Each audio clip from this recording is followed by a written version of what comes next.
Well, hello everybody. I am happy to report that my problem drifting was not indeed a skill issue, but instead a hardware issue. That's right. I don't suck at drifting. It was actually just my steering wheel. You see, I had these terrible settings, on my wheel, and so I talked to my buddy Peyton, and he's like, "Yo, Will, have you changed the settings?" And I'm like, "No." And he says, "Will, you should change the settings. Here's what you should change them to." And so I tried that, and now, I mean, I'm not like Drift King or whatever, but I'm not bad now. Now that I have better settings and my wheel actually feels like it's not like a wet fish constantly. You know? I mean, of course, now that I'm recording, I'm not doing too great, but even this sloppy drifting is still a lot better than what I have been doing. That's why you haven't seen any drift videos from me, because I thought I was terrible. I thought that I'd gotten so much worse because I didn't practice, but the reality is that I had started using these modded cars that are supposed to be more realistic and are supposed to feel better when driving. And I was so used to the crappy Kunos cars that I was using the complete wrong techniques, like, for example, having stability control turned on is a terrible technique, but I had gotten so used to it, used it as a crutch, that the cars I was using were unable to spin out. Now I'm using cars that are able to spin out, like real cars with stability control turned off, and I'm relearning the proper technique, and it's been a long journey. I've been doing this for a long time, on and off. Granted, I really only do this when my buddy's with me, but lately I've started playing a roller coaster by myself a lot too. But, really, the reality of the situation is that if you think you suck, it might just be your settings, alright? I'm gonna be honest, for a while, I was genuinely terrible. And I can own up to that. I can say that yes, I was bad at this. Because I didn't know what I was doing. See, I would rush into corners like this, and then wonder why I couldn't drift. I was going way too fast. See, that's the problem.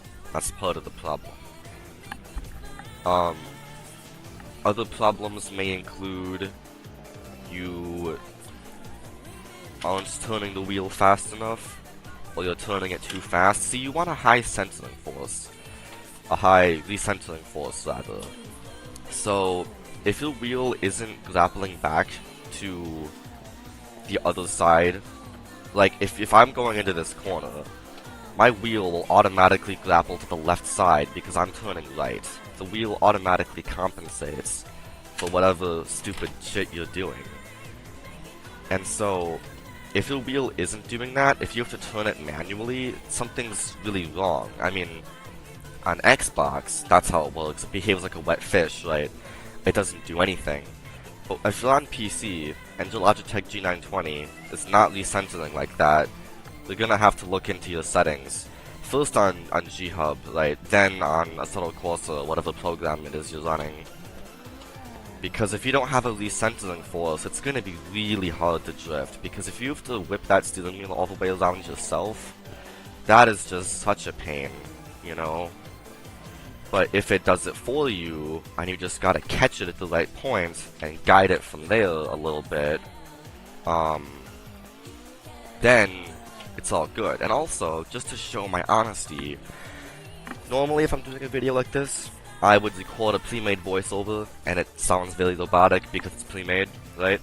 However, in addition to doing this completely live, no script, I'm also playing the game while I talk, which isn't something I would normally do. Normally I would record the voiceover and put it over some perfect gameplay, where I would cut out any bad parts, and you'd see like transitions on the screen, right? So, I wanted to be honest about this, and show what is this now, like, a year, 2 years? 2 years of trying to drift looks like. Granted, my setup has changed. I started off on Xbox with just a wheel and pedals. Well, actually, I started off in Need for Speed Rivals, right, on a controller. Then I switched to steering wheel, but the steering wheel didn't work on Need for Speed Rivals, so I got Assetto Corsa. Assetto Corsa on Xbox is notoriously bad, by the way, because you can't mod any tracks. This game's known for its modding community, and you couldn't do any modding. Well, I learned improper technique, and then I switched to I got a shifter, which really helped. A stick shift. Then I switched to computer, got the G-Hub software, and suddenly, like, the steering wheel just behaves so much better. See, I was convinced I had to go out and spend $600 on a fancy belt-driven steering wheel from Thrustmaster or Moza, whatever. But the truth is, you don't have to buy those fancy things unless you're super into it. And honestly, the Logitech wheel does just fine if you set it up right in games. So I know a lot of the professional blokes will tell you that you can't use Logitech. Spend $1,000 on a fancy wheel. You'll love it. Don't do it. I mean, I am not a professional sim racer, so take my opinion with a massive lump of salt, but in my experience, just casually drifting, Logitech does fine. As long as you can set it up correctly, Logitech does fine. So, anyway, I just wanted to let you guys know that if you think you suck, it's most likely your hardware and just settings.